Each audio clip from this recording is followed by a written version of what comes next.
The door hit the frame so hard the porch light flickered. I stood there in the November cold, 63 years old, holding a paper grocery bag with both arms because it was the only thing my son had handed me on the way out. Inside it, my blood pressure medication, my reading glasses, a change of socks, and my late wife's Bible. That was it. That was what 31 years of building this family amounted to, one paper bag in the dark. My son Marcus had said, standing in the doorway with his arms crossed and his wife Brielle behind him, "Dad, we talked about this. You can't just live here forever. It's not healthy for any of us." I remember thinking, not healthy for any of us. I had painted that house. I had re-roofed it in 2009, after the hailstorm. I had put in the back fence post by post over 2 weekends in July heat, so Marcus would have a yard to play in. And now I was standing on the porch I had poured the concrete for, holding a paper bag, because it was not healthy for any of us. Brielle didn't look at me once. Marcus closed the door. "I want you to understand something, friends. I am not a man who cries easily. I have buried a wife. I have buried a business partner. I have sat in hospital rooms and held hands through things I will not describe here. I have learned to carry weight without making noise about it. But standing on that porch with the November wind coming through my jacket, I felt something break loose inside me that I had not felt since the night Carol passed. A kind of falling, a floor giving way. I was 63 years old and I had nowhere to go. Let me back up. Carol died 4 years before all of this. Pancreatic cancer, she was gone in 11 weeks from the diagnosis. We had been married 36 years. Our son Marcus was 30 at the time, already married to Brielle, already living in the house that Carol and I had put the down payment on as a wedding gift. That was how we were. We gave. That was the whole shape of us, we gave. After Carol, I sold our house on Birchfield Road. I could not sleep in it. Every room was full of her, and the silence was the loudest thing I had ever heard. I took the money, $240,000, after the mortgage was settled, and I deposited it into savings while I figured out what came next. Marcus suggested I move in with them temporarily, just to get steady, he said, just until I found a place. That was 3 years before the porch. In those 3 years, I paid rent. Let me be clear about that. I gave Marcus $1,200 a month, cash, first of every month, no exceptions. I bought groceries twice a week. I fixed the furnace myself when it went out in February, rather than call a repairman. I repainted the guest bathroom. I stayed out of Brielle's way, which required a kind of careful attention I had not expected, because Brielle had opinions about where things went, how meals were timed, when the television was too loud, and what counted as overstaying. I learned her schedule. I learned her silences. I became, in my own son's house, a quiet, careful guest. And I want to be honest with you, friends. I told myself it was fine. I told myself this was what family did. You adjusted, you accommodated, you made room. Carol would have found a way to smooth it. She always could. But Carol was gone. And I was alone in a house that didn't want me, trying very hard not to notice. The change in Marcus happened slowly, the way water gets into a foundation. You don't see it. You just notice one day that something has shifted, and you can't quite get the door to close right anymore. He stopped joining me for coffee in the mornings. Then he stopped asking about my doctor's appointments. Then, at dinner, he started having conversations with Brielle that curved away from me, that had a texture of privacy that excluded without ever being explicit about it. And Brielle began making comments, small ones. "Oh, are you still here when I get home?" said with a smile that was technically a smile. "Marcus, didn't we talk about the front bedroom being a home office?" said in my presence, about the room I slept in. I understood the message. I was just hoping I was wrong about it. I was not wrong about it. 3 weeks before the porch, Marcus sat across from me at the kitchen table and told me they needed me to think about next steps. He used that phrase, next steps, like we were in a business meeting, like I was a project to be managed. He said Brielle was pregnant. I felt my chest open with joy for exactly 4 seconds before he said, "And we're going to need the space, Dad. We've been talking about this for a while." I said, "Marcus, she's my grandchild." He looked at the table. I said, "I'll stay out of the way. You know I'm not any trouble. I'll take the basement if you need the room." "Dad," his voice was tired. "The way you get tired of a conversation you've already finished in your head." Brielle and I have made a decision. That was the sentence. Brielle and I have made a decision. I have turned it over so many times since then, looking for the version of it that doesn't mean what it means. I have never found it. I asked for 2 weeks to find a place. He gave me one. I spent that week calling apartment complexes and getting wait lists. I called my old friend Raymond, who had a spare room in his place in Tucson. But Raymond was dealing with his own health situation, and I didn't want to add weight to that. I called my brother in Oregon, who I hadn't spoken to in 2 years because of something stupid and irreversible that I am still ashamed of. He didn't pick up. I left a message that I was too proud to make sound desperate, which meant it didn't convey how desperate I actually was. On the 8th day, Marcus told me I needed to be out by Sunday. I had not found a place. I packed what I could fit into 2 bags and the paper grocery bag Brielle handed me in the kitchen, her contribution to my departure, I suppose. Marcus carried one of the bags to the porch and set it down and went back inside without turning around. And that was the door hitting the frame. That was the porch light flickering. That was me, 63 years old, standing in November with a paper bag and nowhere to go. I called a motel from the driveway. The woman on the phone was kind. She gave me a weekly rate. I called an Uber because my car was in the shop, a fact I had mentioned to Marcus twice that week. Not that it changed anything. And I sat in the back seat with my bags, and I watched my son's house get smaller through the rear window, and I made myself stop watching before it disappeared entirely. The motel was called the Comfort Stay, which I found quietly devastating. Room 114, a bed with a green coverlet, a heating unit under the window that clicked when it ran. I put Carol's Bible on the nightstand and I sat on the edge of the bed and I did something I had not done since the hospital. I talked to her, out loud. I told her what happened. I told her I didn't know what to do. I told her I was sorry for not seeing it sooner. Then I lay down with my coat still on and I slept for 11 hours. I spent the next 6 weeks at the Comfort Stay. I paid with my savings.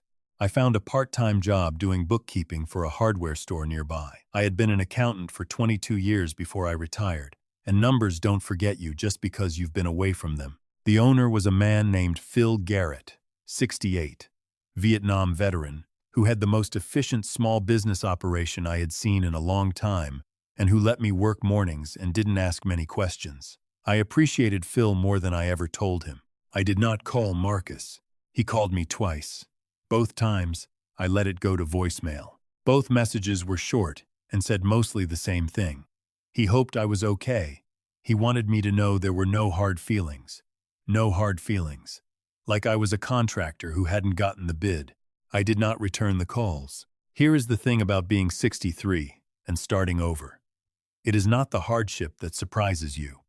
You have lived long enough to know hardship. What surprises you is the clarity. When you strip everything away, the house, the role, the daily shape of being someone's father, someone's presence, what's left is very quiet and very honest. I started sleeping better than I had in years. I started walking in the mornings. I started reading again. I began, slowly, to recognize myself. It was on one of those morning walks, about 7 weeks after the porch, that my phone rang with a number I didn't recognize. Area code I didn't know. I almost didn't answer. Mr. Calloway? A woman's voice. Professional. Measured. My name is Patricia Odom. I'm an attorney with Odom & Associates in Portland, Oregon. I'm calling regarding the estate of your brother, Gerald Calloway. I stopped walking. Gerald. My brother Gerald, who hadn't picked up the phone. Gerald had passed 6 weeks earlier. A stroke, Miss Odom told me. Quiet and quick. He had no wife. No children. He had lived alone in a house he owned outright in Portland, and he had run a small construction company for 30 years that was, as of his last filed documents, worth considerably more than I would have guessed. Miss Odom said, "You are the sole beneficiary of his estate, Mr. Calloway." I sat down on a bench near the motel parking lot. A car went by. A dog barked somewhere. "I'm sorry," I said. Could you say that again?" She said it again. Gerald had left me everything.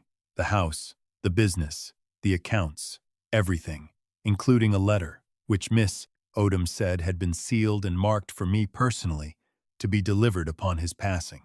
I flew to Portland 4 days later. Miss Odom met me at her office, a calm, serious woman in her 50s who walked me through every document with patience and without condescension, which I noticed and was grateful for. The estate was substantial. I will not give you a number because that is not the point of this story, friends. The point is what was in the letter. Gerald had written it by hand. 3 pages, in the careful block print he had used since we were boys. He said he had thought about calling me 100 times after our falling out. He said he had written letters he hadn't sent. He said he had driven past the hardware store once he must have known about Phil somehow and sat in his car for 20 minutes trying to decide whether to go in, and then drove away. He said he was sorry, Tade. He said I was the only real family he had ever felt he had, even when we were too stubborn to act like it. He said, I know you always took care of everyone else. I want someone to take care of you for once. So that's me doing it late, as usual. I was always better at showing up after the fact. I sat in Miss Odom's office, and I read that letter 3 times. The 3rd time I had to stop and look out the window at the Portland street for a while. I moved into Gerald's house 2 weeks later. It needed some work. He had let a few things go toward the end, but the bones were good. I knew bones. I had been a man who fixed things my whole life. Phil Garrett helped me find a contractor in Portland through a friend of his. I overpaid the contractor slightly because I wanted the work done right, and I wanted someone local to eat well that winter.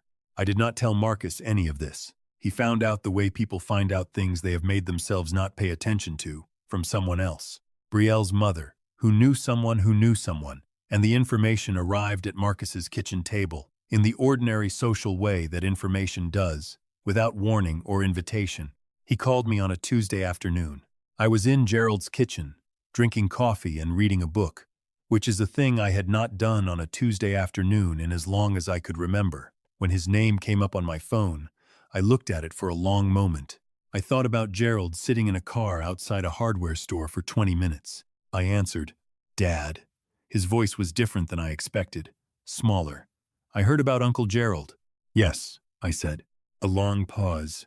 Are you doing okay? I looked around Gerald's kitchen. The window over the sink let in the afternoon light, and it made the room look like something from a long time ago, a kitchen where good things happened, where people sat and stayed a while. Yes, I said. I'm doing well, Marcus. Another pause, and then he said the thing I had been waiting without knowing I was waiting to hear him say. Dad, I'm sorry for how we handled things. I should have done more. Now, friends, I want to tell you what I said back, because I have thought about it since, and I believe it was the right thing, though not the easy thing. I said, I know you're sorry, Marcus, and I believe you mean it, but sorry doesn't fill in what was missing. Sorry is a starting place, not a destination. If you want to do better, then do better. Show me. He was quiet for a moment. Then he said, Okay, Dad. Okay. Ellis, we did not have a dramatic reconciliation. That is not how real things work, not the things that matter. What we had, over the following months, was slow and careful, and a little awkward. The way things are when you are rebuilding with care, instead of urgency. He brought his family to Portland for Thanksgiving. Brielle was different with me, not warm exactly, but honest in a way she had never been before. I think the honesty was its own kind of respect. Their daughter was born in January. They named her Ruth. I held Ruth in Gerald's kitchen on a Sunday morning in February. The light coming in through the window over the sink, and I thought about all the rooms I had sat in and all the weight I had carried and all the times I had stayed quiet when I should have spoken, stayed when I should have gone, accepted when I should have asked for more. I thought about Carol, and I thought, well, here we are, late, as usual. But here, the last thing I want to say to you, friends, to anyone listening who has ever been handed a paper bag at a door that used to be yours, is this. The people who put you out in the cold are not always evil.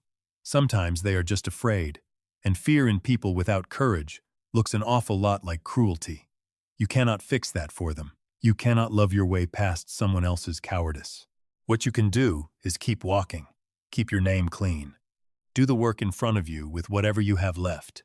Because what I have learned, what Gerald's letter finally made plain, is that there are people in this world who have been watching you your whole life and saying nothing, waiting for the right moment to tell you that you mattered, that you were seen, that you were worth something more than a paper bag on a porch in November. Don't give up before they get the chance. Now tell me, friends, where in the world are you listening from? I want to know who's out there. Drop your city or your state in the comments, and let me know if this story found you when you needed it. Stay with me. There's more coming.